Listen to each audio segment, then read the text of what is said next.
உன் பிள்ளையை நான் அடிச்சாது என்ன பண்ணுவோம், இழுத்துட்டு வந்து சிங்காசனத்தில். நான் இன்னைக்கு இந்த காலையில் சொல்கிறேங்க, நீங்கள் ஒரு தகப்பன் தாயாய் ஆண்டவருக்கு பயப்படுகிற நீங்கள் இடத்துல இருந்தீங்கன்னா, உங்கள் பிள்ளை எவ்வளோ எக்ஸ்ட்ரீமுக்கு போனாலும் ஆண்டவர் ஒரு நாயை அடிக்கிற போல் அடிச்சு, நான் ஃப்ராங்காக சொல்கிறேன், அந்த வார்த்தை சொல்லும்போது உங்களுக்கு கஷ்டமாக இருக்கும், இழுத்துக்கிட்டு வந்து அவனை நீங்கள் எங்கே நிற்க வைக்கணும்னு நினச்சிங்களோ அந்த இடத்துல நிற்க வச்சு அழகு பார்ப்போம். நான் சொல்கிறது புரியுதா? இதுக்கு அப்படிப்பட்ட ஒரு வாழ்க்கையை நீங்கள் வாழணும். யாருக்கும் சொல்லாத ஒரு ரகசியத்தை, யாருக்கும் வெளிப்படுத்தாத ஒரு விஷயத்த.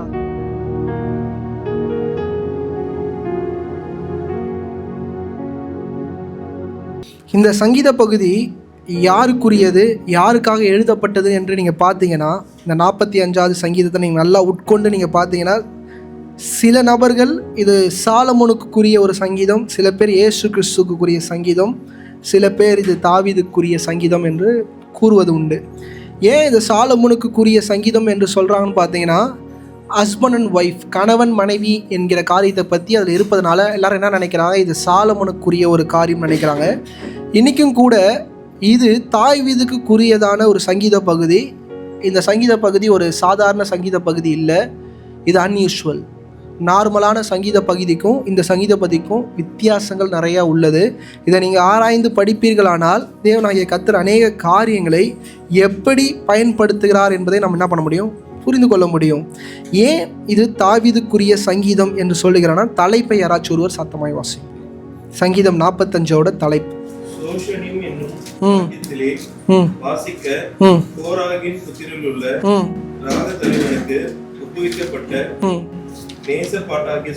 இது என்ன பாட்டா? நேச பாட்டு. இது சாங் ஆஃப் லவ். இந்த லவ் சாங் யாருக்குன்னு கேட்டா, இயேசு கிறிஸ்துக்கோ இல்லை பிதாவுக்கோ இல்லை, வேற யாருக்கோ. ஏன்னா இந்த கோராகு என்கிறவர்கள் இதை யாரையோ நோக்கி என்ன பண்ணுறாங்க, இதை பாடுறாங்க. கோராகு என்கிற நபர்கள் யார் என்றால் அவர்கள் லேவியர்கள். லேவிக்குண்டான காரியங்களை செய்கிற பரம்பரையாய் ஆசாரியத்துவத்தில் இருக்கிற ஒரு நபர்கள். அவங்க யாரை புகழ்ந்து பாடுறாங்கன்றது தான் இந்த அதிகாரமே. சங்கீதம் 45 முதல் 1-2 வசனங்கள். என் இருதயம் நல்ல விசேஷத்தினால் பொங்குகிறது. நான் ராஜாவை குறித்து பாடின கவியை சொல்கிறேன். நல்லா கவனிங்க, யாரை குறித்து பாடினாங்களா? ராஜாவை. எப்பயுமே சங்கீதம் இட்ஸ் ஆல் அபவுட் காட். அப்படி இருக்கிற இடத்துல இந்த சங்கீதம் யாரை பற்றி இருக்கு?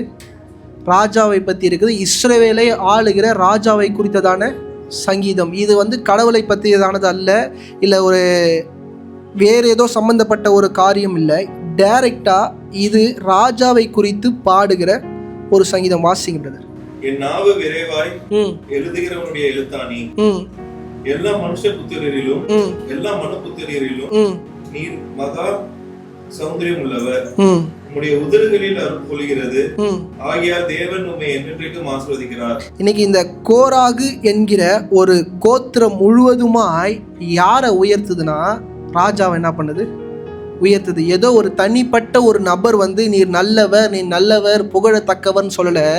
கோராகு என்கிற அந்த லேவி வம்சத்துல வந்த ஒரு ட்ரைப், மொத்த ட்ரைப்பு முன்னாடி ராஜா முன்னாடி நீங்கள் நல்லவங்க, நீங்கள் வல்லவங்க, நீங்கள் தேவனால ஆசீர்வதிக்கப்பட்டவங்க என்ற காரியத்தை சொல்கிறாங்க. இன்றைக்கி யோசிச்சு பாருங்கள், நம்ம யாருக்காச்சும் நன்மை செஞ்சுருப்போம், நம்மக்கிட்ட நன்மை பெற்றவர்கள் என்னைக்காச்சும் நம்ம நல்லா இருக்கணும்னு யோசிப்பாங்களா? யோசிச்சு பாருங்கள். இந்த காலகட்டத்தில் தே ஒன்லி கெட் ரிசீவிங். அவங்க நமக்காக ஜெபிக்க கூட என்ன பண்ண மாட்டாங்க. இன்றைக்கி இந்த காலவெளியில் சில காரியங்களை நீங்கள் நன்றாய் புரிந்து கொள்ள வேண்டும். யாருக்கு நம்ம உதவுகிறோன்றதுல மிக கேர்ஃபுல்லாக இருக்கும். நான் சொல்கிறது புரியுதா? இன்றைக்கி கர்த்தர் எல்லாருக்கும் உதவ சொல்கிறாரு, ஆனால் உதவுற நீங்களே கொஞ்சம் தெளிவாக இருக்கணும். அந்த வாய் உங்களை குறித்து ஆண்டோட சமூகத்தில் விண்ணப்பம் பண்ணுகிற வாயா இருக்கணும்.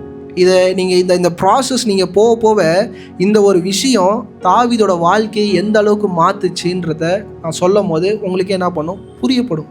இந்த இடத்துல இந்த கோராகு என்கிறவர்கள் ஏன் தாவீதை புகழ்ந்து பாடுறாங்க, ஏன் தாவீதை போற்றி பாடுறாங்கன்னா, சம்திங் இஸ் ஹேப்பன். ஏன்னா என்னாகும் புஸ்தகம் 16வது அதிகாரம் 1-3.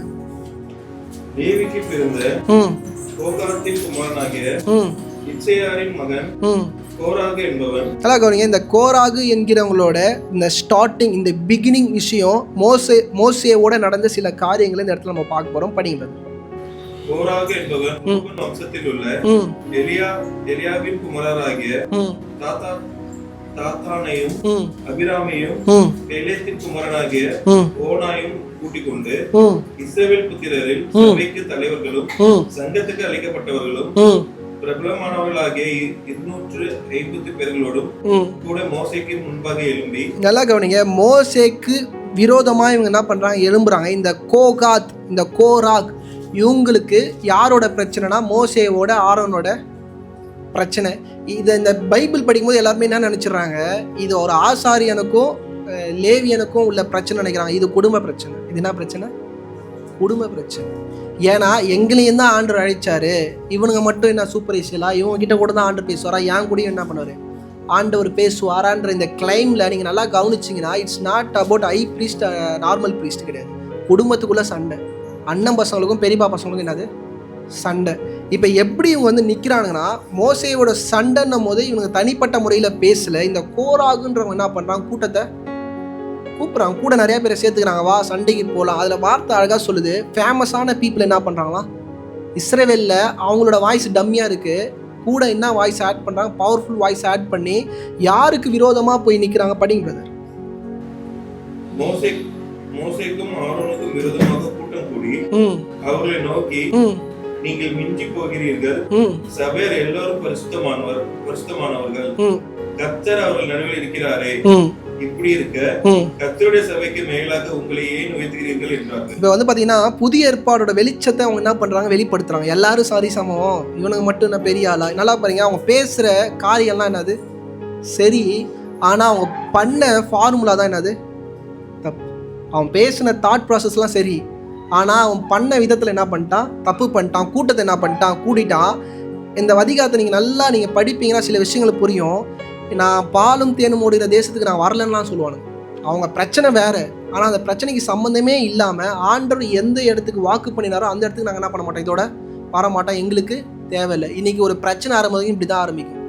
ஆரம்பித்த நோக்கம் ஒன்றா இருக்கும், பிரச்சனை முடிகிற இடம் என்னவா இருக்கும். நம்ம குடும்பத்துக்குள்ளே ஒரு பிரச்சனை ஆரம்பிக்கும் போதே நான் ஏன் போன வாரம் அதை கிள்ளி தூர தூக்கி போகணுன்னு நான் சொல்கிறேன்னா, அது அடுத்த இடத்துக்கு என்ன பண்ணிடும், போயிடும். அந்த அடுத்த இடம் என்ன மாதிரி இடம்னா, ஆண்டவருக்கு பிடிக்காத இடம்.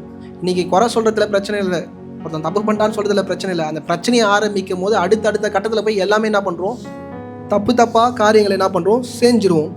24வது வசனம் வாசிங்க. கோராகு தாத்தான் அபிராம் என்பவர்களுடைய வாசஸ்தலத்தை விட்டு விலகி போங்கள். நல்லா கவனிங்க, ஆண்டவர் சொல்லிட்டாரு, இந்த கோராகு இவங்க மாதிரி ஆளுங்க கிட்ட என்ன பண்ணாதீங்க, சேராதீங்க, இவங்க வாசப்படியே என்ன பண்ணாதீங்க, மெதிக்காதங்க. யார் சொல்றாருன்னா, தேவனாகிய கர்த்தர் என்ன பண்றாரு சொல்றாரு. 26 வாசிங்க. அவன் சபையாரை நோக்கி, இந்த துஷ்ட மனிதரின் சகல பாவங்களிலும் நீங்கள் மாறிக்கொள்ளப்படாதபடிக்கு அவர்கள் கூடாரங்களை விட்டு விலகி அவர்களுக்கு உண்டானவைகளில் ஒன்றையும் தொடாதிருங்கள். எப்படி ஆயிட்டாங்கன்னா, விரோதமா பேசினதுனால தீண்டத்தகாதவங்க இடத்துக்கு என்ன வந்துட்டாங்க. ஒரு லேவி என்கிற ஒரு நபர்கள் வந்து பார்த்தீங்கன்னா உயர்ந்த ஸ்தானத்தில் இருந்தவங்க தன் வாயை வச்சுக்கிட்டு சும்மா இல்லாமல் தேவையில்லாத பேசி இந்த இடத்துக்கு என்ன பண்ணிட்டாங்க, வந்துட்டாங்க. இது வரைக்கும் தான் தேவனாகிய கர்த்தர் என்ன பண்ணாரு, பனிஷ்மெண்ட் கொடுத்தாரு.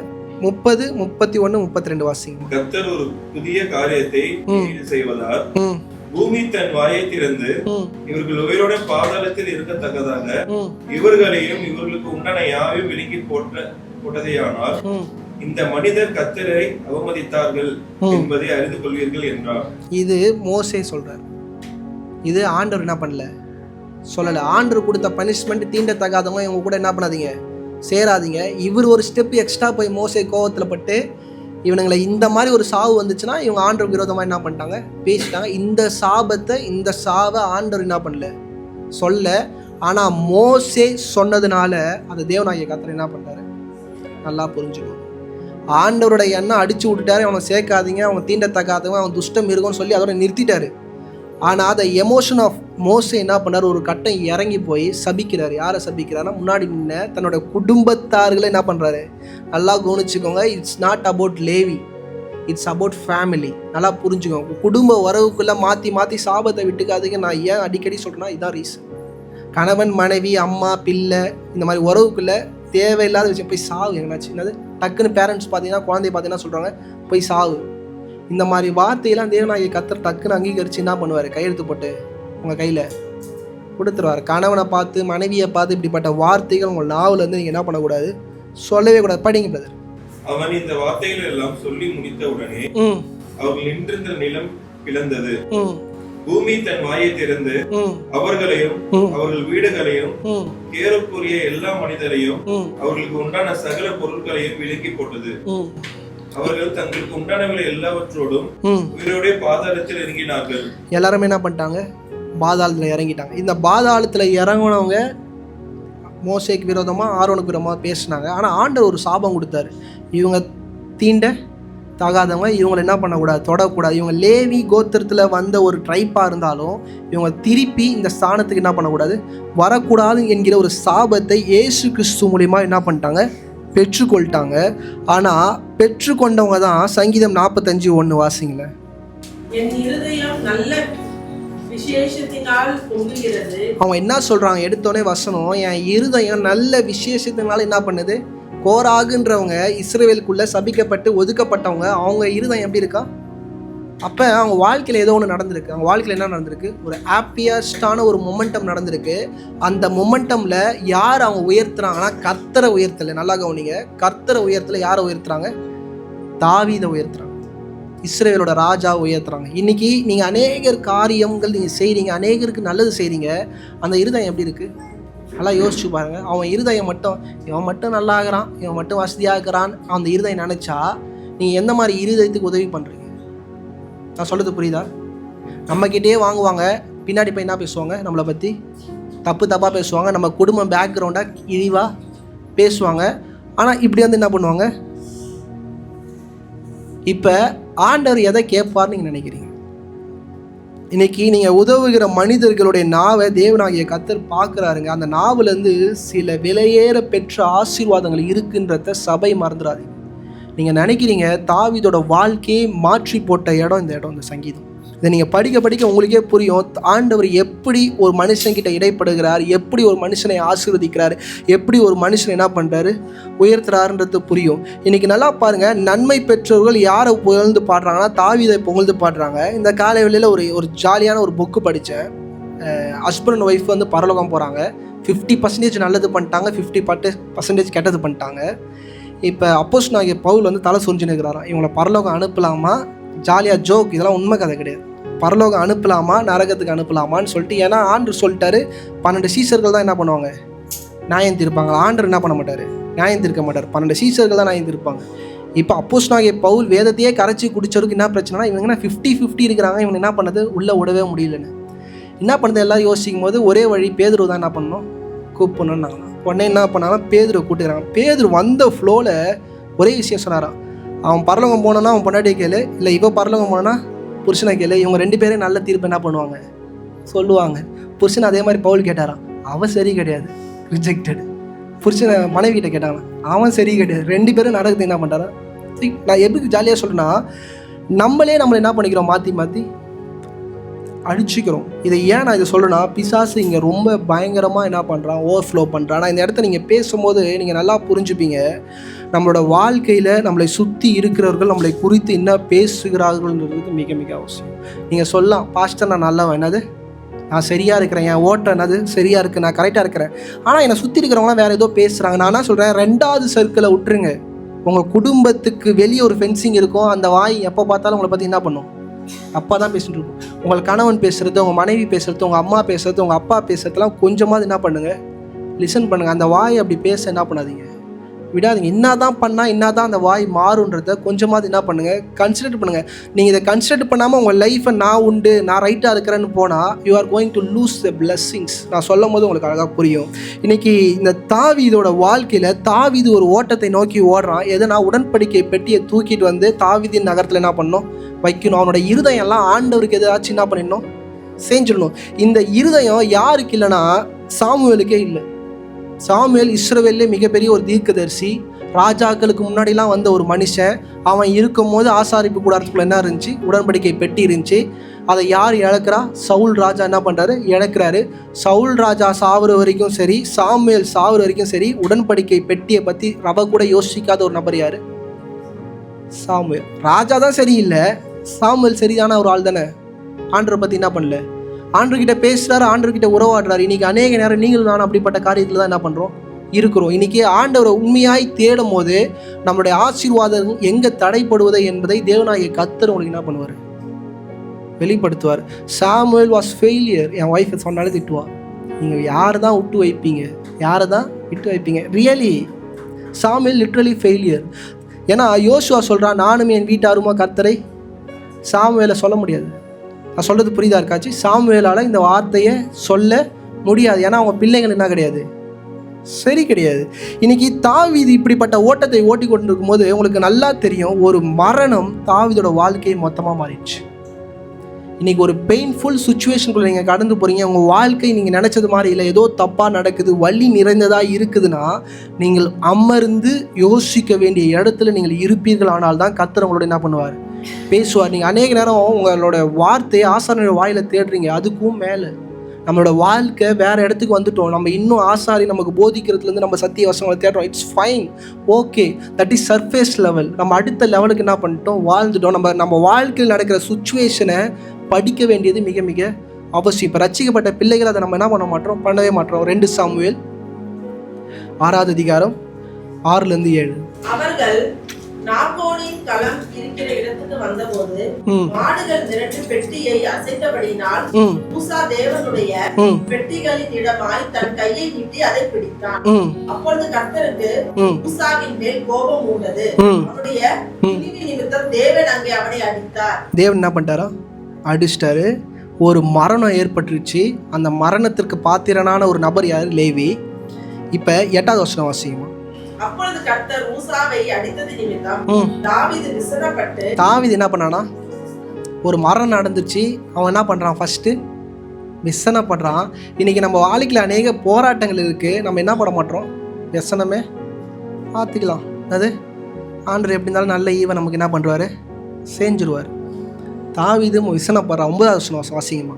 தாவீது அன்றைய தினம் கர்த்தருக்கு பயந்து. கர்த்தருக்கு என்ன பண்ணா, கர்த்தருக்கு உண்டான காரியத்தை தான் பண்ணின்னு இருக்கிறான். ஆனால் பயப்பட வேண்டியதுக்கான ரீசன் என்ன, சம்திங் இஸ் ராங். அவனோட ஓட்டத்தில் ஏதோ ஒரு காரியம் என்ன நடக்குது. இன்றைக்கி நல்லா யோசிச்சு பாருங்க, நம்ம வாழ்க்கையில் ஏதோ ஒன்று தப்பாக நடக்குது, நம்ம வாழ்க்கையில் ஏதோ தப்பாக போயிட்டு இருக்குன்னா ஏன் நம்ம யோசிக்க மாட்டோம், ஜெபம் பண்ணுறோமே தவிர என் மேலே ஏதாச்சும் இருக்கா, இல்லை நான் ஏதாச்சும் மாற்றிக்கொள்ள வேண்டியது இருக்கான்றதை ஏன் யோசிக்க மாட்டேன். இந்த இடத்துல தாவீது ஒரு விஷயத்தை மாற்றின பிறகு தான் எல்லாமே நாம் நடக்குது, நல்லா நடக்குது. இன்றைக்கி நம்ம மாற்ற வேண்டிய இடத்துல இல்லாமல் ஜபத்தை மட்டும் பண்ணுறோம். அந்த ஜபம் எப்படிப்பட்ட ஜபமாக இருக்குன்னா, ஆண்டவர் நீங்கள் மாறுங்க, என்னால் மாற, நான் இருக்கிற மாதிரியே நான் ஆசீர்வதிச்சிடுங்கன்னு கேட்குறீங்க. ஆனால் ஆண்டவர் அப்படி என்றைக்குமே அவர் அழைத்த பிள்ளைங்கள்கிட்ட சொல்லலை. இந்த இடம் நீங்கள் படிக்க படிக்க உங்களுக்கு பயங்கரமாக இருக்கும். ஏன்னா ஒரு பெட்டியை தொட்டவனை தூக்கிட்டார். என்னது, இப்போ நல்லா கவனிங்க. இப்போ பெட்டியை இங்கே இருக்குது, எனக்கு உடம்பு சரியில்லை, ஒரு ஜாலியாக ஒரு கான்டெக்ட் ஜாலியாக பேசுவோம், அப்படி பேசினா தான் பைபிள் நல்லா புரியும். எனக்கு உடம்பு சரியில்லை, நான் ரொம்ப பலவீனமாக இருக்கிறேன், அதனால் இந்த சண்டே சர்ச்சில் வந்து சேரில் உட்காந்துக்கிறேன். சும்மா ஒரு கற்பனையான கதை. நான் என்ன சொல்கிறேன், நீங்கள் யாராச்சும் வேர்ட் ஆஃப் காட் கொடுங்கன்னு சொல்லி சொல்கிறேன். யாரோ ஒரு நபர் உங்களில் யாரோ ஒருத்தர் நீங்கள் வந்து மைக்கை பிடிச்சோடனே செத்து போயிட்டீங்க. அது மைக்கை பிடிச்சோடனே செத்து போயிட்டீங்க. நான் உடனே சொல்ல, ராபின் பிரதர் அடுத்தது நீங்கள் போங்கன்னா, ராபின் பிரதர் போவாரா போக மாட்டாரா, இல்லை ரோஷன் பிரதர் நீங்கள் போங்கன்னு நான் சொல்கிறேன். பாஸ்டர் கம்முன்னு இருங்க பாஸ்டர், இப்போ தான் எனக்கு மேரேஜாக, என் லைஃப்லாம் என்ன பண்ணுது, ஒழுங்காக பீஸ்ஃபுல்லாக போயிடுது, இன்னும் சாவு சொல்கிறீங்களா? புரியுதா நான் சொல்கிறது? பெட்டிகளை கை வச்சோன்னே செத்து போயிட்டான். தாவீதுக்கே மரண பயம் வந்துருச்சு, தாவீதே இடர் ஆயிட்டான். இப்போ இந்த பெட்டி எப்படிப்பட்ட சின்னமாக இருக்குது, மரணத்துக்கு ஏதுவான சின்னமாக இருக்குது. அது பரிசுத்தத்துக்கான சின்னமாக இருந்தாலும் இந்த இடத்துல அது எப்படி இருக்குது, என்னடா ஆசாரியம் தானே தொட்டான், என்ன பண்ணிருச்சு, தூக்கிருச்சு. இன்னைக்கு நல்லா கவனிங்க. இப்போ அந்த பெட்டியை 11வது வசனம் வாசிங்க.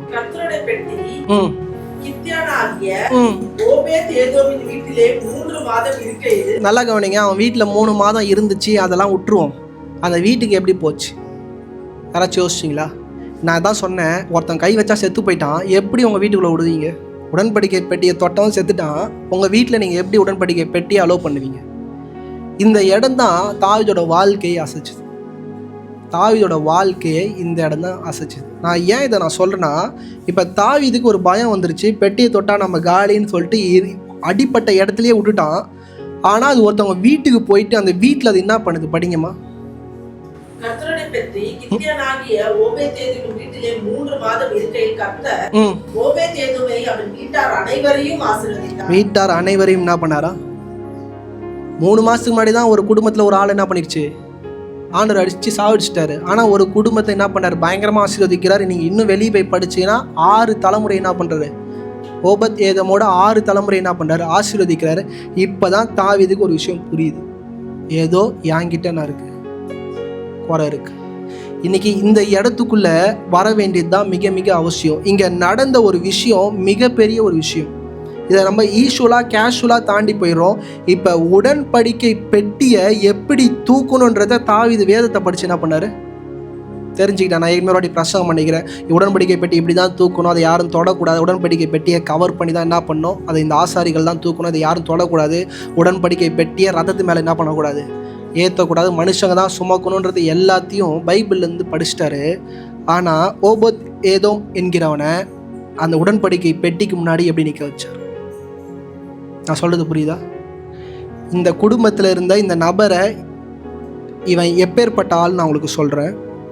1 நாளாகமம் 26வது அதிகாரம் 1 வசனம். 1 நாளாகமம் 26. வாசல் காக்கிறவர்களின் வகுப்புகளான கோராரியரின் சந்ததியான. நல்லா கவனிங்க, அந்த உடன்படிக்கை பெட்டி வைக்கிற அந்த ஆசாரிப்பு கூடாரத்துக்கு வெளியே கேட் கீப்பர்னு இருப்பாங்க. அவங்க யாரு? கோராகு. அந்த கோராகு வம்சத்திலிருந்து வந்தவர் தான் யாருன்னா 4வது வசனம் வாசிங்க.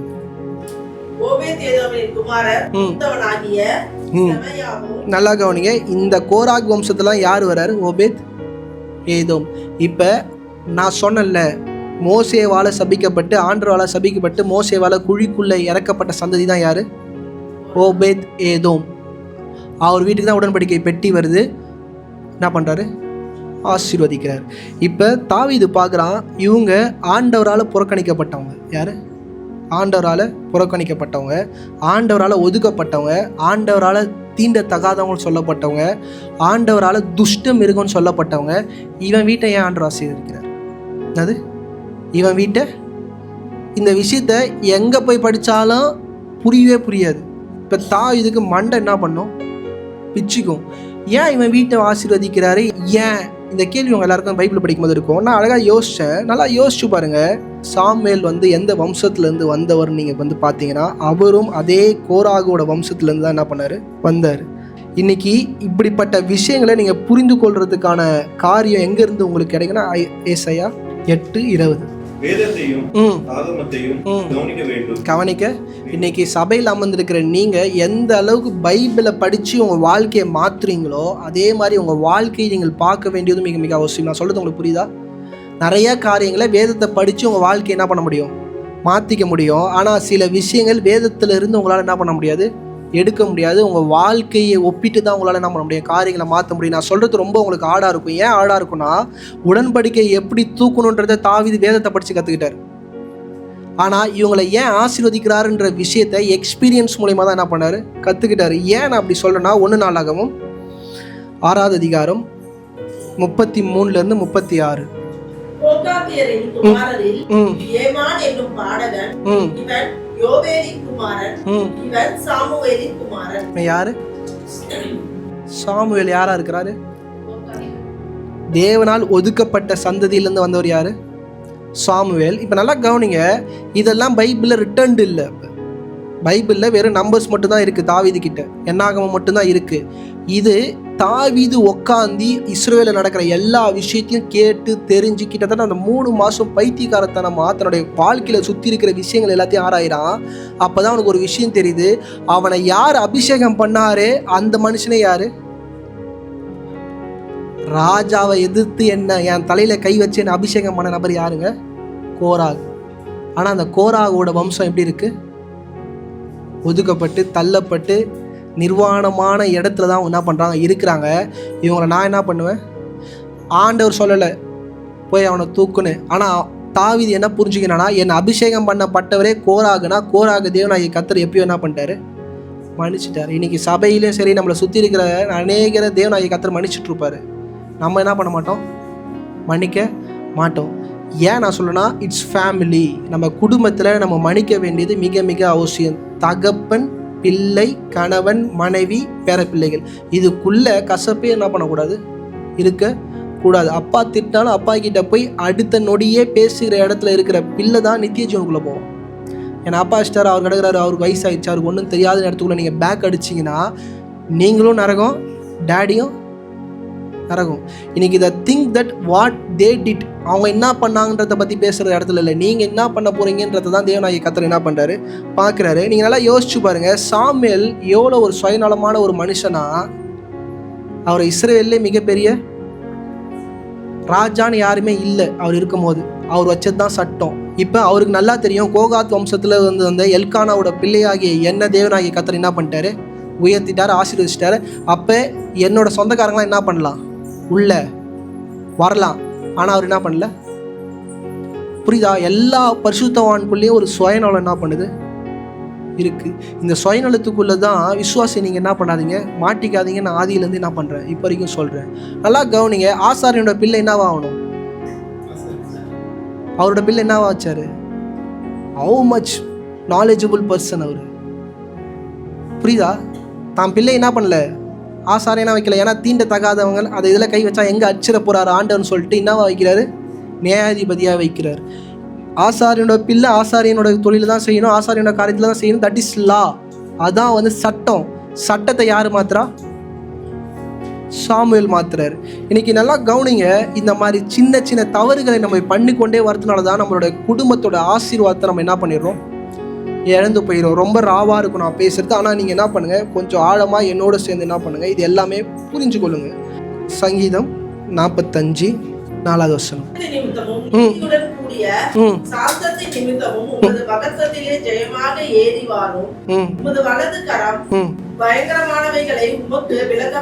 உம்முடைய வலது கரம் உங்களுக்கு என்ன பண்ணும், இது எல்லாமே வலது கரம்னா கர்த்தருடைய வலது கரத்தை பற்றி இல்லை, ராஜாவோட வலது கரத்தை பற்றி என்ன பண்ணுறாங்க, புகழ்ந்து பாடிக்கொண்டே இருக்கிறாங்க. சங்கீதம் 48:10. தேவனே, உமது நாமம் விளங்குகிறது போல உமது புகழ்ச்சியும் பூமியின் கடையாந்தரங்கள் நிமித்தமும் விளங்குகிறது. உமது வலதுகரம் நீதியா நிறைந்திருக்கிறது. உம்முடைய நியாய தீர்ப்புகள் நிமித்தம் சீயோன் பர்வதம் மகிழ்வதாக. நல்லா கவனிங்க, உங்களோட கை எதனால நிறைஞ்சிருக்கா, ஆண்டோட கை நீதியினால நிறைஞ்சிருக்குன்றாரு. இங்க பாடும் போது தாவீதை பார்த்து என்ன சொல்றாங்க, தாவீதோட கையும் எப்படி இருக்கான், நீதியின் கையா இருக்குது. இதெல்லாம் ஓகே, இது வரைக்கும் நீங்க சங்கீதம் படிச்சிருப்பீங்க, இது வரைக்கும் ஓகே. சங்கீதம் 45:6 வசனம் வாசிச்சு பாருங்க. தேவனே, உமது சிங்காசனம் என்றென்றைக்கும் உள்ளது, உமது ராஜ்யத்தின் செங்கோல் நீதியுள்ள செங்கோலாய் இருக்கிறது. என்ன சொல்ல வராங்க, புரிஞ்சுதா? இவரால் ஆசீர்வதிக்கப்பட்ட ஜனம், இஸ்ரவேல்ல ஒதுக்கப்பட்ட ஜனம், இஸ்ரவேல்ல இழிவாய் எண்ணப்பட்ட ஜனம் ராஜாவை பார்த்து என்ன வார்த்தை சொல்லிட்டாங்க நீங்க கவனிச்சிங்களா? முதல் வார்த்தை என்ன சொல்லுது? ஐயோ, ஃபஸ்ட்டு வார்த்தையை நீங்கள் படித்து பாருங்களேன். நீங்கள் பைபிள் இது வரைக்கும் நீங்கள் படிச்சிங்கன்னா இதை யோசிச்சே இருக்க மாட்டீங்க. ஃபஸ்ட்டு வார்த்தை என்னது, தேவனே. நீங்கள் இங்கிலீஷ் பைபிள் எடுத்து பார்த்தீங்கன்னா காட். அது யாரை காடுன்றாங்க, தாவீதை என்ன பண்ணுறாங்க, காடுன்றாங்க. அது மாத்திரம் இல்லை, தீர்க்க தரிசனம்னு சொல்கிறத விட அவங்களோட இருதயம் பூரிப்புனால, அவங்களுக்கு நடந்த மகிழ்ச்சியினால, அவங்களுக்கு நடந்த நன்மையினால ஒரு ஆழமான ஒரு ஆசீர்வாதத்தை தாவீதை நோக்கி அவங்க சொல்றாங்க. என்ன ஆசீர்வாதம் படிங்கன்னா, உமது ராஜ்யத்தின் நீதியுள்ள, உங்களுடைய ராஜ்யத்தில் இருக்கிற ராஜ்யம் நீதியுள்ள செங்கோலாய் இருக்கிறது. அந்த நீதி உள்ள செங்கோல் வேற யாருமே இல்லை. எரேமியா 23:5. இதோ நாட்கள் வரும் என்று கர்த்தர் சொல்கிறார், அப்பொழுது தாவீதுக்கு ஒரு நீதியுள்ள கிளியை எழும்ப பண்ண. எரேமியாவுக்கு தேவனாகிய கர்த்தர் அதை சொன்னார். ஆனால் தாவீதோட காலத்தில் ஒரு ஒதுக்கப்பட்ட ஒரு கூட்டமே இதை என்ன பண்ணுது, வாக்குத்தத்தமா தாவீதுக்கு முன்னாடி சொல்லுது. அவங்க தீர்க்க தரிசனமாக சொல்ல, நல்லா புரிஞ்சுக்கோங்க. அவங்க இருதயத்தில் அவரை ஆசீர்வதிக்கணும்னு என்ன பண்ணுறாங்க. இது வந்து ப்ராஃபிட்டிக்கல் வேர்டு கிடையாது. அவங்க இருதயமே அந்த குளிர்ந்து அவர் என்ன பண்ணுது, ஆசீர்வதிக்குது.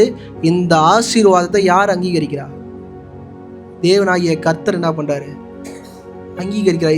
இதை நீங்கள் இன்னும் நீங்கள் ஆழமாக புரியணும்னா, இது எங்கே நடக்குதுன்னா, உடன்படிக்கை பெட்டியை எடுத்துன்னு வந்து ஆசாரிப்பு கூடாரத்துக்குள்ளே வச்ச பிறகு அடுத்த நாளே இந்த காரியம் என்ன பண்ணுது, நடக்குது. ஏன்னா ஒதுக்கப்பட்ட கோராக தாவீது உள்ளே இழுத்து விட்ட உடனே அந்த கூட்டமே வந்து தாவீதை என்ன பண்ணுது, ஆசீர்வதிக்குது. தாவீதை புகழ்ந்து பாடுது. தாவீதை என்ன பண்ணுது, போற்றி பாடுது. 6வது வசனம் 7வது வசனம் வாசிங்க. சங்கீதம் 45:6-7 இங்கிலீஷ்ல. என்றென்றைக்கும் உள்ளது, உமது ராஜ்யத்தின் செங்கோல் நீதியுள்ள செங்கோலா இருக்கிறது. நீர் நீதியை விரும்பி. நல்லா கவனிங்க, ராஜாவை நோக்கி சொல்றாரு, ராஜா நீங்க நீதியை விரும்புறீங்க. அவர் பண்ணது நீதியான்னு கேட்டா யாருக்குமே தெரியாது. கோராக தூக்கி உள்ள விட்டது நீதியா அநீதியான்னு யாருக்குமே என்ன தெரியாது, இஸ்ரேல் இருக்கிறது தெரியாது.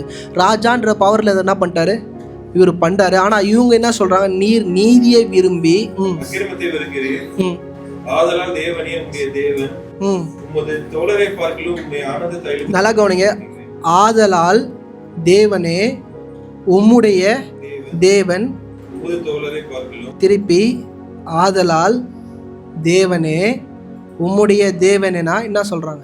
பைபிள் நல்லா படிக்கிறீங்கல்ல, உழுந்து உழுந்து படிக்கிறீங்கல்ல, இந்த இடத்துல என்ன சொல்லுது நல்லா யோசிச்சு பாருங்க. ஆதலால் தேவனே உம்முடைய தேவனே, நல்லா கவனிச்சு பாருங்க. அந்த இடத்துல தாவீதை கடவுள்ன்றாங்க. என்ன சொல்றாங்க? தயவுசெய்து யாரும் என்னை பகைக்காதீங்க, நான் பைபிள் இருக்கிற வசனம் தான் பேசுகிறேன், பைபிளை மீறி நான் பேசலை. இன்றைக்கி ஒரு சினிமா ஆக்டரை வந்து என்ன சொல்கிறாங்க, கடவுளேன்னு நான் சொல்கிறாங்க.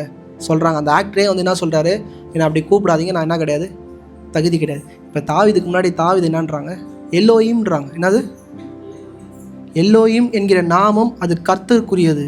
ஆனால் அவங்க வந்து முன்னாடி வந்து என்ன சொல்கிறாங்க, எல்லோயிம்ன்றாங்க.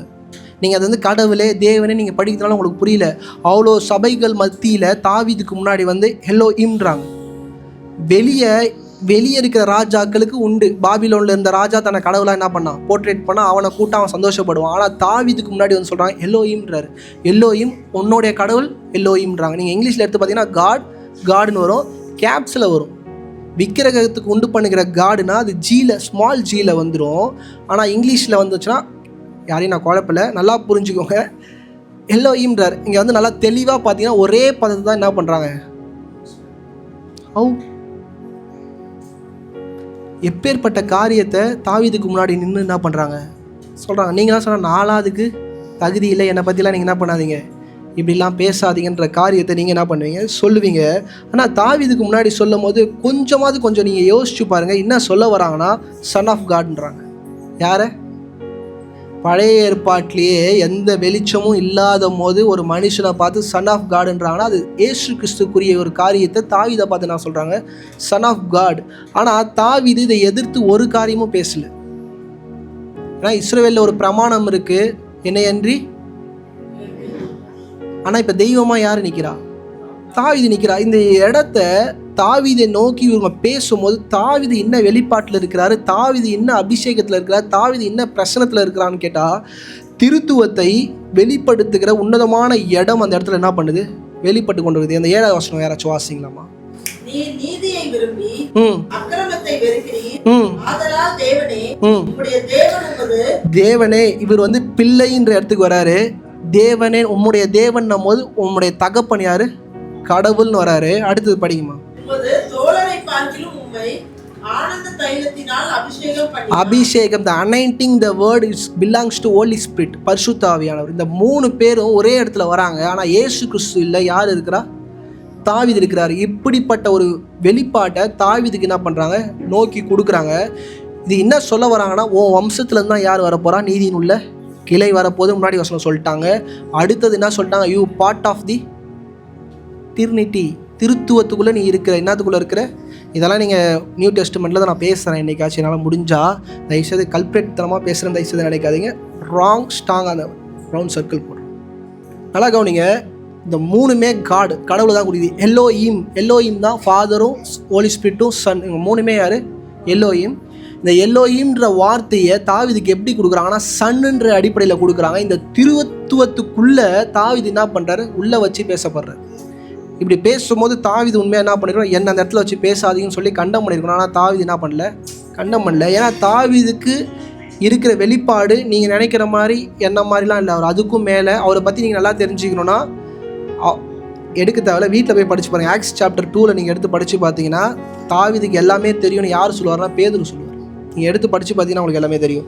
இந்த இடத்தோட நான் ஸ்டாப் பண்ணிக்கிறேன். ஏன் இந்த மாதிரி இடத்துக்குள்ளே தாவீதை புகழ்ந்து பாடுறாங்கன்னா ரோமர் 8:14-16. மேலும் எவர்கள் தேவனுடைய ஆவியினாலே நடத்தப்படுகிறார்களோ, நல்லா கவனிங்க, இதை நியூ டெஸ்டிமெண்ட்ல அப்போஸ்தலனாகிய பவுல் சொல்றாரு. யார் தேவனுடைய ஆவியில் நடத்தப்படுறாங்களோ, தேவனுடைய ஆவி எப்ப தாவீது மேல அபிஷேகம் பண்ணப்பட்டுச்சோ, படிங்க பிரதர், அவர்கள் தேவனுடைய புத்திரராக இருக்கிறார்கள். தேவனுடைய புத்திரராக எண்ணப்படுவார்கள். அதுதான் என்ன சொல்கிறாங்க தாவீதை நோக்கி, you are son of God.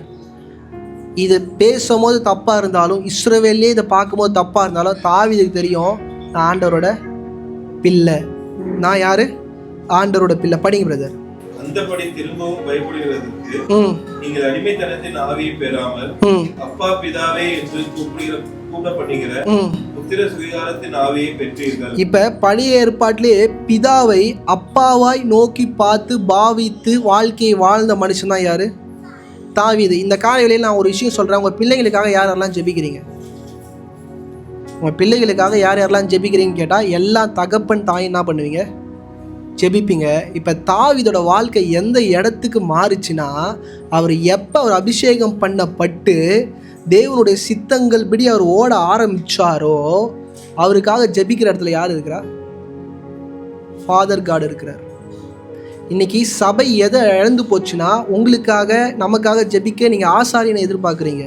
ஆனால் நீங்கள் எந்த இடத்துக்குள்ளே நீங்கள் ரிணம்குள்ளே வரணும்னா, உங்களுக்காக அனுதினமும் பிதா கண்ணீர் சிந்துகிற இடத்துல நீங்கள் என்ன பண்ணணும் இருக்கணும். நல்லா கவனிங்க. அப்பா அம்மா கூட சோர்ந்து போய் விட்டுருவாங்க. ஆனால் பிதா கண்டிப்பாக என்ன பண்ண மாட்டார். நான் பிதா நீங்கள் சொன்னால் ஃபாதர் கார்டு அப்படின்னு போயிடாதீங்க. பிதா குமாரன் பரிசுத்த ஆவி 3 பேர் என்னது ஒன்று தான். தயவுசெய்து அதை பிரிச்சிடறேன். நான் வார்த்தை யூஸ் பண்ணுறதால தயவுசெய்து பிரிச்சிடாதீங்க.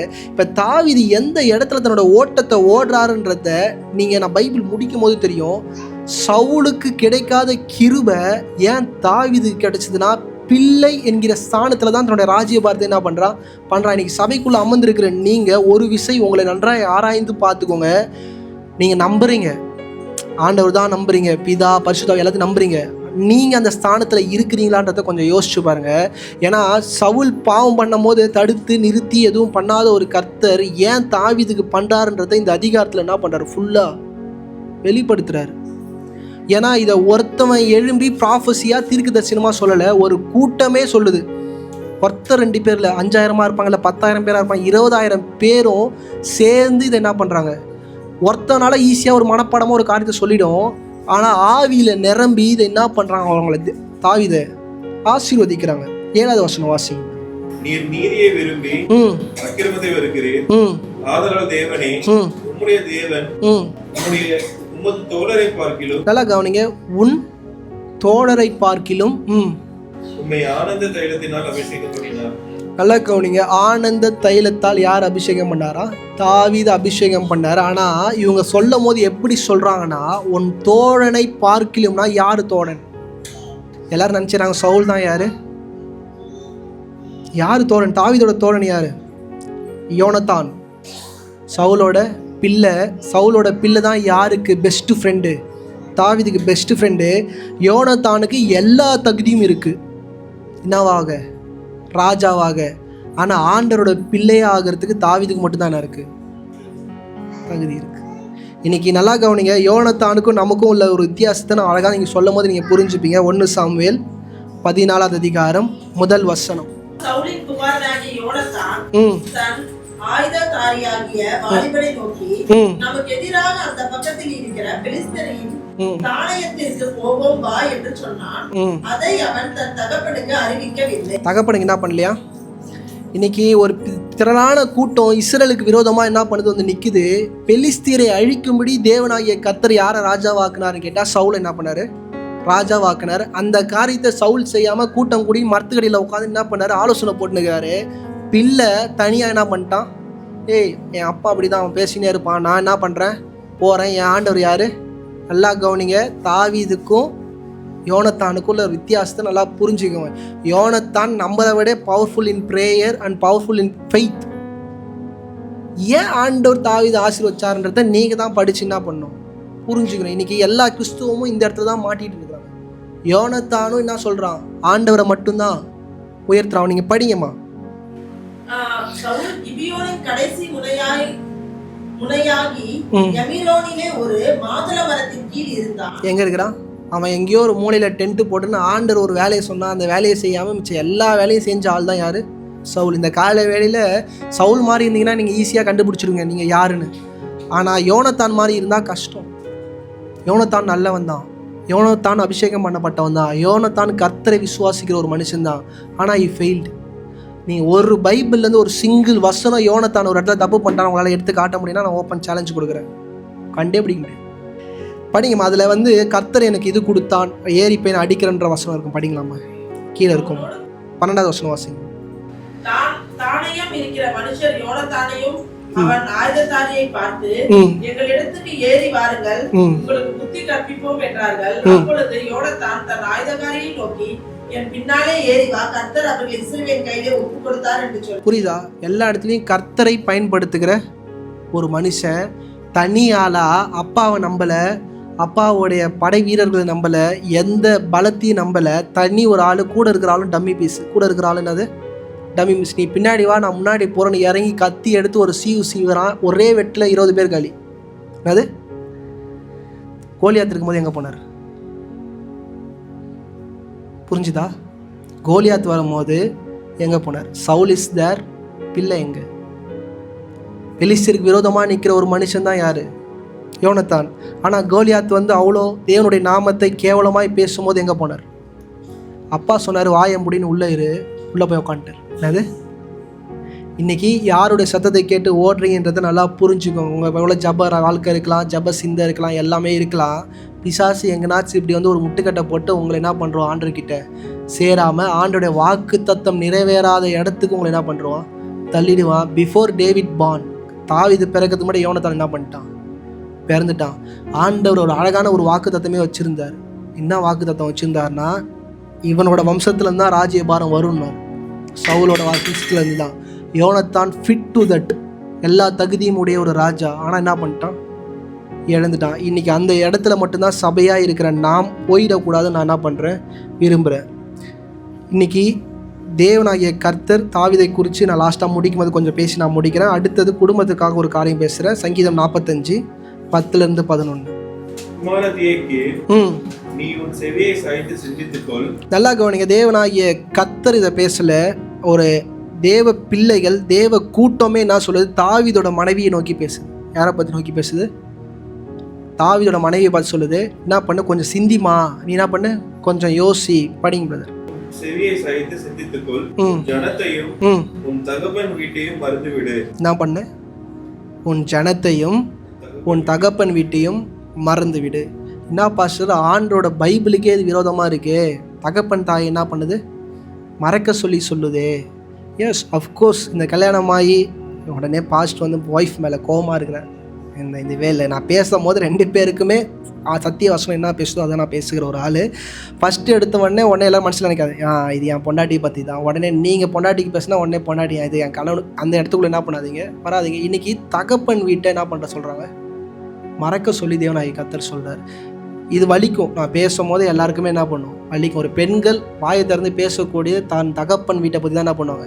அதிகமாக பேசுவாங்க. ஆனால் ஆவியில் சொல்கிறாங்க, என்ன பண்ணாத, தகப்பன் வீட்டை பற்றி பேசாத. படிங்க பிரதர். அப்பொழுது ராஜா உன் அழகில் பிரியப்படுவார். உன் அழகில் என்ன பண்ணுவார்? பிரியப்படுவார். இந்த வசனத்தை நீங்கள் பார்க்கும்போது சம்திங் இஸ். ஒய்ஃப் அழகான்னு கேட்டால் அழகு, ஒய்ஃபு அழகான்னு கேட்டால் அழகு. ஆனால் என்ன சொல்கிறாருன்னா, நீ அமைதியாக இருந்தால் தான் உன் அழகில் என்ன பண்ணுவாரா? பிரியப்படுவார். இங்கே என்ன நடக்குது, என்ன ப்ராசஸ்னால், தாவீதுக்கு மேலாக யார் பேசுகிறான்னா மனைவி என்ன பண்ணுறாங்க? பேசுகிறாங்க. 2 சாமுவேல் 6. இது எல்லாமே இந்த உடன்படிக்கை எடுக்கிற இடத்துல மட்டும்தான் நடக்குது. 2 சாமுவேல் 6 அதிகாரம் 16 வசனம்.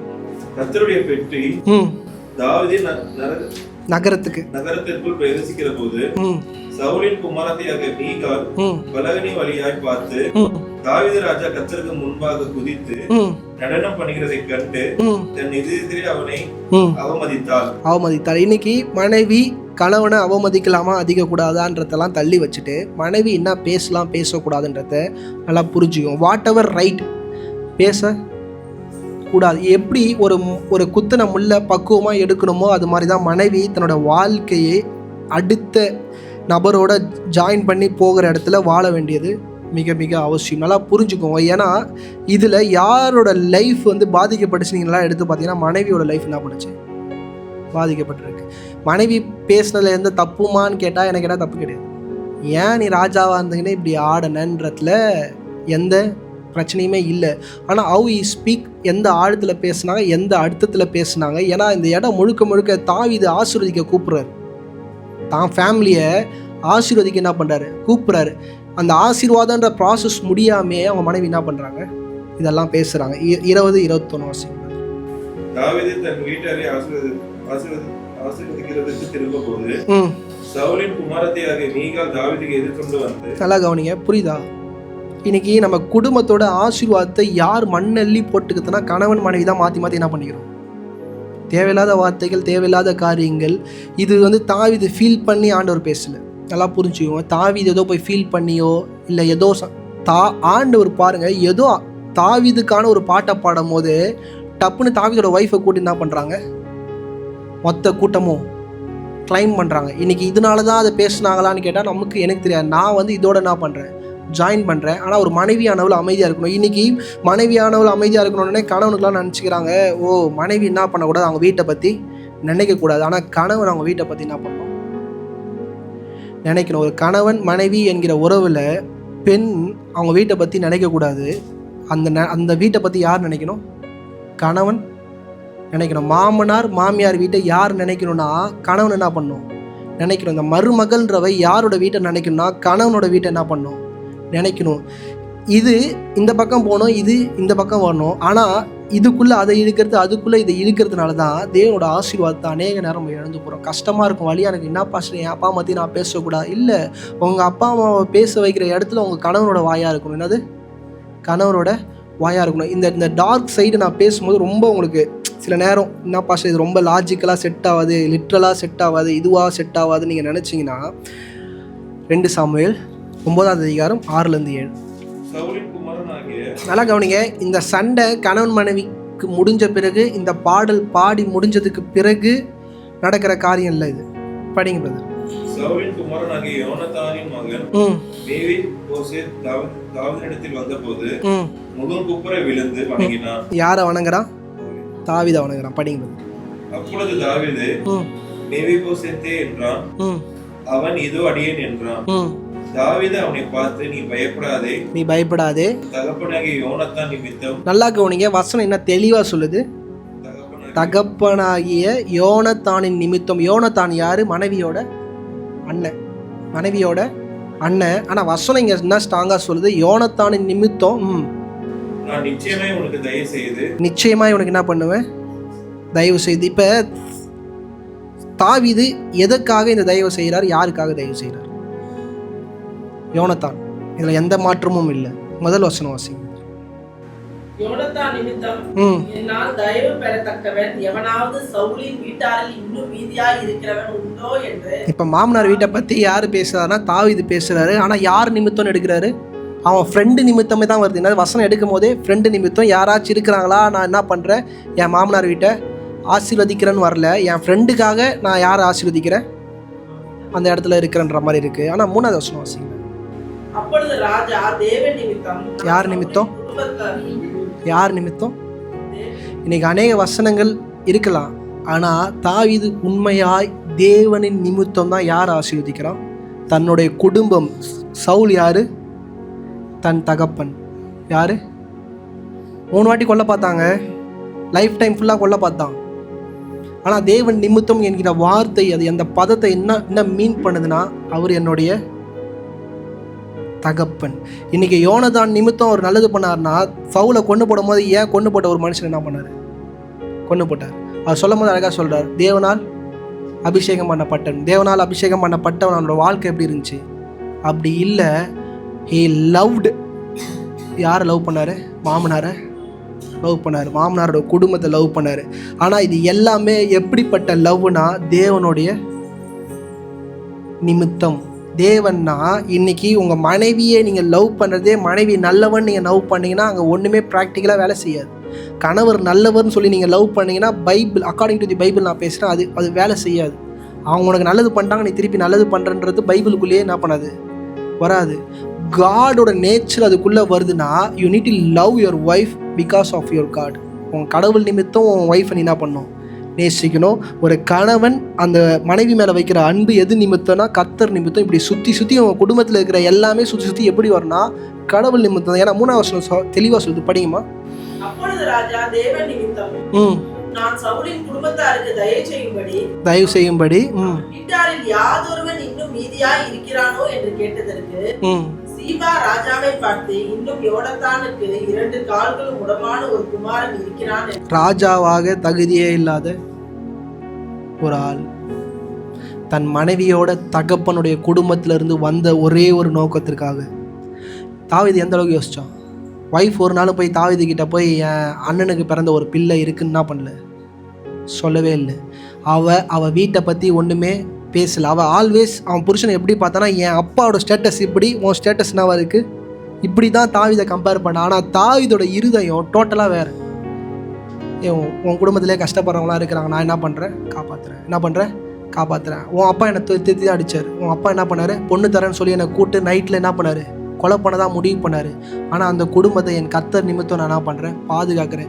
இன்றைக்கி அநேக நேரம் உங்கள் மாமியார் கெட்டவங்களாகவே இருக்கலாம், உங்கள் மாமனார் கெட்டவங்களாகவே இருக்கலாம். ஆனால் வை யூ நீட் டு லவ்னா, நீங்கள் யாரை லவ் பண்ணுறீங்க, கடவுளை லவ் பண்ணுறீங்க. ஏன்னா தாவீது இது எல்லாம் பண்ணி தான் ஆசீர்வாதத்தை பெற்றுக்கொண்டார். சும்மாலாம் தாவீதை தூக்கி ஆண்டு என்ன பண்ணல, எங்கேயுமே வைக்கல. இன்றைக்கி தாவீதோட இடத்துக்குள்ளே நம்ம போகாமல் யோனத்தானோட இடத்துல ஒரு ராஜாவுக்கு ஒரு பிள்ளையாக ஒரு வாழ்க்கையை வாழ்ந்து சாவர இடத்துல தான் நம்ம என்ன பண்ணுறோம் இருக்கிறோம். தாவீது வேற, யோனத்தான் வேற. நீங்கள் என்னெல்லாம் பாருங்கள், ராஜ்ய பாரத்தில் உட்காந்த பிறகு அவனோட எண்ணம் வேற மாதிரி இருக்கும். சவுலை குறித்து, சவுலோட குடும்பத்தை குறித்து அவர் நினைக்கிறாருன்னா அவரோட இருதயம் எப்படிப்பட்டதா இருக்கும்? என்னை ஒடுக்குன ஒரு குடும்பத்தை மீண்டும் தூக்குற ஒரு இருதயம் யாருதுன்னா தாவீதோட இருதயம். இந்த காலை வேளையில் நல்லா பிடிச்சிக்கோங்க.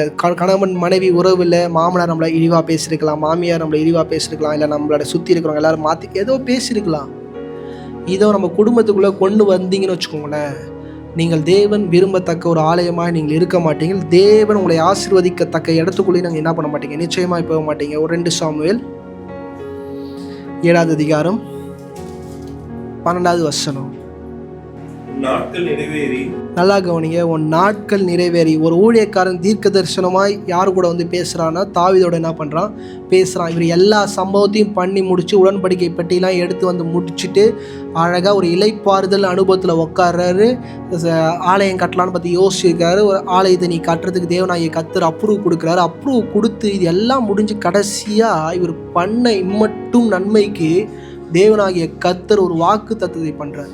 இன்றைக்கி தாவீதோட வாழ்க்கை ஏன் இவ்வளோ சூப்பர்ஃபிஷியல் நீங்கள் கேட்டிங்கன்னா, இந்த இடத்துல யாருக்குமே புரியாத ஒரு விஷயம் இருக்கும். படிங்க பதர். நாட்கள் நிறைவேறி பிதாக்களுடைய நித்திரை பண்ணும்போது நான் உனக்கு பின்பு உன் கர்ப்ப பிறப்பாகி உன் சந்ததியை எழும்ப பண்ணி அவன் ராஜ்யத்தை நிலைப்படுத்துவேன். அவன் ராஜ்யத்தை என்ன பண்ணுவேன், உன் பிள்ளை தகுதியே இல்லை. யாரு இந்த காலையில் நல்லா புரிஞ்சுக்கோங்க, உங்கள் பிள்ளை தகுதியே இல்லைனா கூட உங்களோட லைஃப் ஸ்டைல், நான் காலைல தான் சொன்னேன், உங்களோட வாழ்க்கை முறை அவனோட வாழ்க்கையே பாதிக்கும். ஆண்டவர் சொல்றார், உன் கர்ப்ப பிறப்பில் இருக்கிற உன் பிள்ளையோட ராஜ்யத்தை நான் என்ன பண்ணுவேன், நிலை நிறுத்துவேன். ஒரு வசனத்தில் இருக்கிற ஒவ்வொரு வார்த்தையும் படிங்களா, ஆண்டவர் எவ்வளோ ஆழமாய் போய் அவனோட சூழ்நிலைகளை எல்லாத்தையும் புரிஞ்சு அவர் பேசுறான்றதை உங்களால் புரிஞ்சுக்க முடியும். படிங்க. அவனின் நாமத்திற்கென்று ஒரு ஆலயத்தை கட்டுவான், அவன் ராஜபாரத்தின் சிங்காசனத்தை என்றென்றைக்கும் நிலைநிற்கப்படுவேன். படிங்க. நான் அவனுக்கு பிதாவாய் இருப்பேன். நான் அவனுக்கு என்னவா இருப்பேன், பிதாவாய் இருப்பேன். அவன் எனக்கு. நீங்கள் பைபிளில் பழைய ஏற்பாட்டில் எப்படி வேணாலும் திறந்து படிங்க, யாருக்குமே தேவனாகிய கர்த்தர் இதை சொல்லவே இல்லை. அவன் எனக்கு. தாவீதுக்கு வந்து ஒன் ப்ராஃபிட்டிக்கலாக ஒரு பாவலாவாக தான் என்ன பண்ணார், காமிச்சாரு. ஆனால் இவனுக்கு ஓப்பன் ஸ்டேட்மெண்ட் வைக்கிறார், ஓம் பிள்ளை எனக்கு யார், குமாரன். கடவுள் சொல்கிறாரு இவன் எனக்கு பிள்ளை. நீங்கள் நல்லா கவனிங்க, பழைய ஏற்பாட்டில் நீங்கள் ஃபுல்லாக பைபிளை பிரட்டி படித்தாலும் ஓல் இஸ்ரவேலை மட்டும்தான் ஒரு வாட்டி சொல்லுவார், இஸ்ரவேல் என்னோட பிள்ளை, இவர்கள் என்னோட ஏக சுதன்வர். வேறு எங்கேயுமே பிள்ளைன்னு யாரையுமே என்ன பண்ண மாட்டார். எல்லாருமே வந்து பார்த்தீங்கன்னா நண்பன் அப்படி தான் எடுப்பார், வேலைக்காரன் இப்படி தான் எல்லாமே வரும். ஆனால் இங்கே வந்து ஓப்பன் ஸ்டேட்மெண்ட் கொடுக்குறாரு, நீ பண்ண இவ்வளோ வாழ்க்கையில் நீ செய்த நன்மை, உன்னோட இருதயம் என்னோட இருதயம் மாதிரி இருந்ததுனால, இவ்வளோ அவமானங்கள் மத்தியில் நீ எனக்காக நின்னதுனால உன் பிள்ளை நான் என் பிள்ளைன்னு நான் டிக்ளேர் பண்ணுறேன். படிங்க பிரதர். அவன் அக்கிரமம் செய்தால் அவன் என்ன பண்ணுவான், அக்கிரமம் செய்தால் படிங்கிறது. நான் அவனை மனுஷருடைய விளையாட்டினாலும் மனுபுத்திரருடைய அடிகளினாலும் தண்டிப்பேன். நான் என்ன பண்ணுவேன், உன் பிள்ளைய நான் அடிச்சாது என்ன பண்ணுவேன், இழுத்துட்டு வந்தேன் சிங்காசனத்தில். நான் இன்னைக்கு இந்த காலையில் சொல்கிறேங்க, நீங்கள் ஒரு தகப்பன் தாயாய் ஆண்டவருக்கு பயப்படுகிற நீங்கள் இடத்துல இருந்தீங்கன்னா உங்கள் பிள்ளை எவ்வளோ எக்ஸ்ட்ரீமுக்கு போனாலும் ஆண்டவர் ஒரு நாயை அடிக்கிற போல் அடிச்சு, நான் ஃப்ராங்காக சொல்கிறேன், அந்த வார்த்தை சொல்லும்போது உங்களுக்கு கஷ்டமாக இருக்கும், இழுத்துக்கிட்டு வந்து அவனை நீங்கள் எங்கே நிற்க வைக்கணும்னு நினச்சிங்களோ அந்த இடத்துல நிற்க வச்சு அழகு பார்ப்பேன். நான் சொல்கிறது புரியுதா? இதுக்கு அப்படிப்பட்ட ஒரு வாழ்க்கையை நீங்கள் வாழணும். யாருக்கும் சொல்லாத ஒரு ரகசியத்தை, யாருக்கும் வெளிப்படுத்தாத ஒரு விஷயத்த சொல்கிறாரு. படிங்க பிரதர். உனக்கு முன்பாக நான் தள்ளிவிட்ட இடத்தில் இருந்து என் கிருபையை விளங்கினது போல. நான் முன்னாடி ஒருத்தனை என்ன பண்ணிட்டேன், சவுலை தள்ளி விட்டுட்டேன். சவுலோட குடும்பத்தை நான் என்ன பண்ணிட்டேன், தள்ளி விட்டேன். ஆனால் நான் என்ன பண்ண மாட்டேன். படிங்க பிரதர். உனக்கு முன்பாக நான் தள்ளிவிட்ட சவுலிடத்திலிருந்து என் கிருபையை விளங்கினது போல அவனை விட்டு விலக மாட்டேன். இதை விட மிகப்பெரிய ஒரு ஆசீர்வாதம் பைபிள்ல கிடையவே கிடையாது. அவன் பிள்ளை என்னாலும் பண்ணிட்டோம், அவன் என்ன அட்டுழியெல்லாம் பண்ணிட்டோம், 1000 பொண்டாட்டி. யாரு இந்த எக்ஸ்ட்ரீம் இந்த ஆசீர்வாதத்தோட கிருபை என்னன்னு நீங்க சவுலோட வாழ்க்கையில பாருங்க. அவன் பண்ணாத சாலமோன் அவன் பண்ணாத தப்பே கிடையாது. அவன் குடிக்காத மது, அவன் சொல்றான் நான் குடிக்காத மதுபானமே. அப்பேற்பட்ட ஆளை ஒருத்தவர் அடிச்சு இழுத்துன்னு வந்து கிழிச்சு கடைசி காலத்துல ஐயோ அப்பா ஆண்டவர் தான் தெய்வம்னு ஒரு வாயில சொல்ல வைக்கிறதுக்கு காரணம் அவர் கிடையாது. நீங்க ஒரு தகப்பன் தாய் ஒரு குழந்தைய பெத்தெடுக்க போறீங்க, ஒரு குழந்தைய நீங்க வளர்த்து கொண்டு இருக்கிறீங்கன்னா it's not joke, it's not easy. இந்த இடத்துக்குள்ள நீங்க வளர்த்தாதான் உங்க பிள்ளை எங்க போனாலும் முட்டிய உடைப்பார் ஆண்டவர். உங்களுக்கு கஷ்டமாக இருக்கும் பார்க்கும்போது, ஆனால் உங்களுக்கு தெரியாது. ஆண்டவரே சொல்லுவார், உனக்காக தான் நான் உடைச்சேன். அவன் திருப்பி வந்து இங்கே நிற்கணும், அவன் உனக்கு முன்னாடி சாட்சியல்னா என்ன பண்ணணும், நிற்கணும். நீங்கள் ஆக்ஸ் சாப்டர் 2வது அதிகாரத்தில் நீங்கள் எடுத்து வீட்டில் போய் படித்து பார்த்தீங்கன்னா பேதுரு சொல்கிற காரியத்தெல்லாம், தாவீதை பற்றி சொல்கிற காரியத்தெல்லாம் கற்பனைக்கு எட்டாத விஷயத்தை என்ன பண்ணுறாரு சொல்கிறாரு. நீங்கள் பைபிளில் உண்மையாய் கர்த்தர் யார் என்று தெரிஞ்சு கொள்ளணும்னா தாவீதோட வாழ்க்கை நீங்கள் முழுமையாய் படிப்பீர்களானால் கர்த்தர் யார் என்பதும் அவர் எப்படிப்பட்டவர் என்பதும் அவர் கிருபை எப்படிப்பட்டதும் உங்களுக்கு என்ன பண்ணும் புரியும். நீங்கள் பைபிள் படிக்கும்போது நீங்கள் நல்லா நினைக்கலாம் சாலமோன் ஒன்றுமே பண்ணல. சாலமோன்னது ஒன்றுமே பண்ணல. அந்த பைபிளில் அந்த ஒரே ஒரு கிருபையை பெற்ற ஒரே ஒரு மனுஷன் சாலமோன். அதான் ஆண்டவர் சொல்கிறார், நான் அடிக்க தான் போகிறேன், அவனை உடைக்க தான் போகிறேன், அவனை என் இடத்துல என்ன பண்ணுவேன் வந்து நிறுத்துவேன். இன்னைக்கு உங்களோட ஜபங்கள் மாத்திரம் இல்லை, உங்கள் வாழ்க்கை தேவனுடைய கண்களுக்கு முன்பாக உண்மை உள்ளதா இருக்குன்னா இந்த ஆசீர்வாதத்தை தாவீது பெற்றுக்கொண்டதுக்கான காரணம் கோராகு. யாரு இந்த ஆசீர்வாதம் ஆண்டவர் கொடுக்குறாருல, இந்த ஆசீர்வாதம் தாவீது செஞ்ச நன்மையின் நிமித்தம் அவங்க வாயை திறந்து சொன்னாங்க, உன்னுடைய சந்ததி என்ன பண்ணும், செங்கோல் என்ன பண்ணும், நிலைச்சு நிற்கும். இது ஆண்டவர் சொல்லவே இல்லை. போன அதிகாரத்தில் இவங்க பண்ண சம்பவத்தை ஒரு திரளான கூட்டமே தாவீதை ஆசீர்வதிக்குது. நான் என்ன பண்ணல, இன்னும் தாவீதை ஆசீர்வதிக்கலன்னு இறங்கி வந்து ஆசீர்வதிச்சார். இன்னைக்கு உங்களை அநேக மனிதர்கள் உங்களுக்காக ஜெபிக்கிற இடத்துல இருக்கணும், உங்களை ஆசீர்வதிக்கிற இடத்துல ஒரு வாழ்க்கை என்ன பண்ணணும் வாழணும். நீங்கள் சொல்லலாம் அவர் ராஜா அவர் பண்ணிட்டார், நம்மளாலேயும் என்ன பண்ண முடியும். உங்களுக்காக ஒரு 10 பேர் ஜெபம் பண்ணட்டுமே, இந்த சிஸ்டர் நல்லா இருக்கட்டும், இந்த பிரதர் நல்லா இருக்கட்டும். நீங்கள் அதை காசு கொடுத்து வாங்க முடியாது, அதை காசு கொடுத்து அதை என்ன பண்ண முடியாது, வாங்க முடியாது. உங்கள் அன்பை கொடுத்து மட்டும்தான் அதை என்ன பண்ண முடியும், வாங்க முடியும். நீங்கள் அந்த இடத்துக்குள்ளே வருவீங்கன்னா உங்கள் பிள்ளைகள் எங்கே போனாலும் நான் உங்களுக்கு வாக்கு கொடுக்குறேன், இழுத்துட்டு வந்து முட்டி போட வைப்பார் அவரோட சமூகத்தில். கர்த்தருடைய நாமம் மகிமைப்படுவதாக. இருக்கிறவங்களை எழுந்து நின்று